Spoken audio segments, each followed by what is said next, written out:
సదాశివసమారంభాం వ్యాసశంకరమధ్యమాం అస్మదాచార్యపర్యంతాం వందే గురుపరంపరాం. జ్యోతిష్ శాస్త్రాన్ని భావితరాల వారికి ప్రసాదించిన ఋషుల యొక్క పాదపద్మాలకి నమస్కారం చేసుకుంటూ, అలాగే నాకు ఈ జ్యోతిష విద్యను నేర్పిన గురువర్యులు జ్యోతిష బ్రహ్మ కీర్తిశేషులు శ్రీ ఈరంకి సూర్యనారాయణమూర్తి గారు, సూర్యశ్రీ దైవజ్ఞ గారి యొక్క పాదపద్మాలకి నమస్కారం చేసుకుంటూ, ఓం శ్రీ మహాగణాధిపతి నమః, శ్రీ గురుభ్యో నమః, హరి ఓం. వీక్షకులందరికీ నమస్కారం.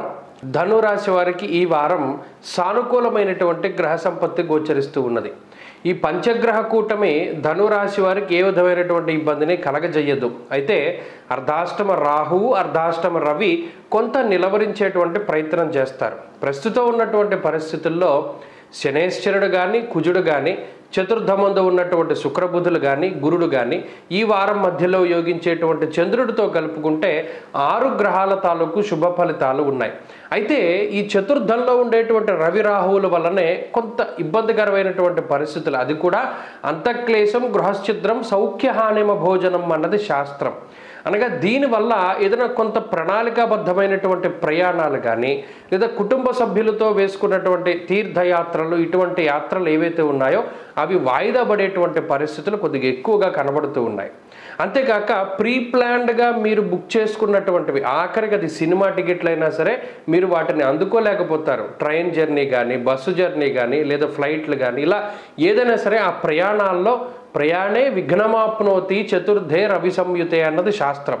ఆయా ప్రయాణాల్లో విఘ్నాలను కలిగించడానికి అవకాశం ఉంటుంది.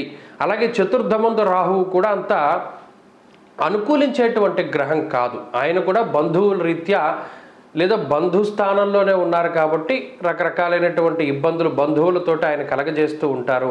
ఈ విషయాలనే ఈ వారం దృష్టిలో పెట్టుకోవాలి. అటు ఆర్థికంగా కానీ, ఆరోగ్యపరంగా కానీ, లేదా కుటుంబ విషయాల్లో కానీ గ్రహగతులన్నీ కూడా చాలా అనుకూలంగా ఉన్నాయి. ప్రత్యేకించి రుణబాధలు తగ్గుముఖం పట్టడం, సంతానం అభివృద్ధిలో ఉండడం, శుభ కార్యక్రమాలు జరుగుతూ ఉండడం ఇత్యాది విషయాలన్నీ కూడా ఈ రాశి వారికి అనుకూలంగా ఉన్నాయి. ఉద్యోగ వ్యాపారాలు చాలా సానుకూలంగా ఉన్నాయి. విద్యార్థులకి గ్రహస్థితి అనుకూలం, స్త్రీలకి కూడా ఈ గ్రహ సంపత్తి చాలా అనుకూలంగా ఉంటుంది. ధనురాశి వారు ఈ వారంలో మరింత అనుకూలమైనటువంటి ఫలితాలను సాధించడానికే సూర్యారాధన చేస్తూ ఉండడం చెప్పదగినటువంటి సూచన. ఈ వారంలో కలిసి వచ్చేటువంటి రోజు శనివారంగా చెప్పవచ్చును. అదృష్ట సంఖ్య 1, అదృష్ట వర్ణము నీలము. తదుపరి మకర రాశి.